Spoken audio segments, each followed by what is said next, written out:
Hi hello friends, అందరూ బాగున్నారా? First time నా ఛానల్ చూసిన తర్వాత ప్లీజ్ సబ్స్క్రైబ్ చేసుకుని లైక్ చేయండి.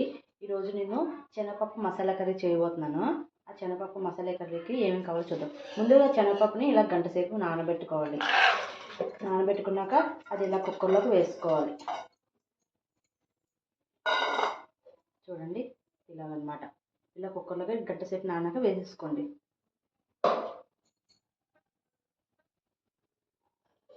చూడండి ఫ్రెండ్స్, ఇలా పప్పు వేసుకున్నాం కదా. తర్వాత దానిలోని మనం మసాలా దినుసులు సామాన్లు ఉంటాయి కదా. చూడండి, ఇదే పప్పులోకి మనం మసాలా దినుసులు ఉన్నాయి కదా, దాల్చిన చెక్క, లవంగాలు, యాలకులు, లవంగాలు ఇవి మనం యాడ్ చేసుకుందాము.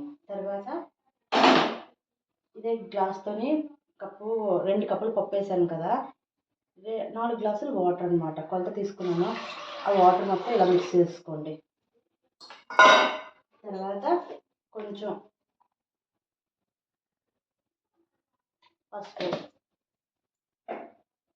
యాడ్ చేసుకున్నాక ఈ కుక్కర్ మూత పెట్టేసుకోండి.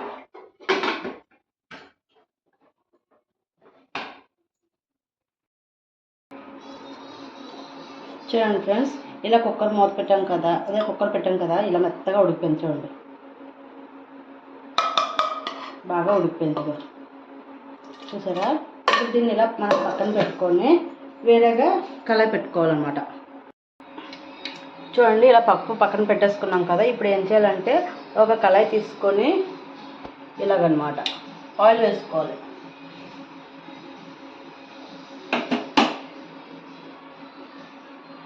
తర్వాత ఇలా ఈ మసాలా దినుసులన్నీ పక్కన పెట్టుకున్నాం కదా, ఎల్లుల్లిపాయలు, శనగపప్పు ఇవన్నీ కూడా ఇందులో యాడ్ చేసుకున్నాం.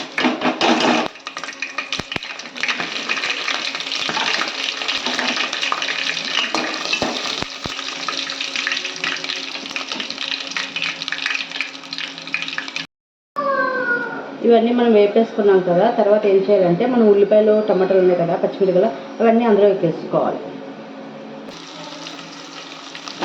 చూడండి, ఇలా ఉల్లిపాయలు, పచ్చిమిరపకాయలు అన్నీ కూడా వేగుతున్నాయి కదా, బాగా వేగాలి.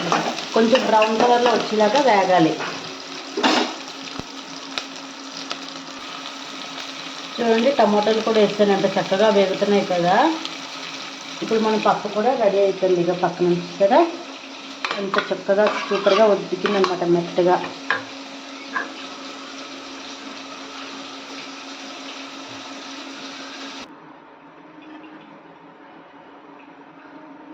చూడండి, ఇందులోకి ఉల్లిపాయలన్నీ బాగా వేగాక ముందు కొంచెం అల్లం వెల్లుల్లి పేస్ట్ ఒకటి, మన సాంబార్ పౌడర్ ఉంటుంది కదా, మనం రెడీ చేసాం ఇన్స్టెంట్గా ఇంట్లో, ఆ పౌడర్ ఒకటి చిన్నది వేసాను అనమాట.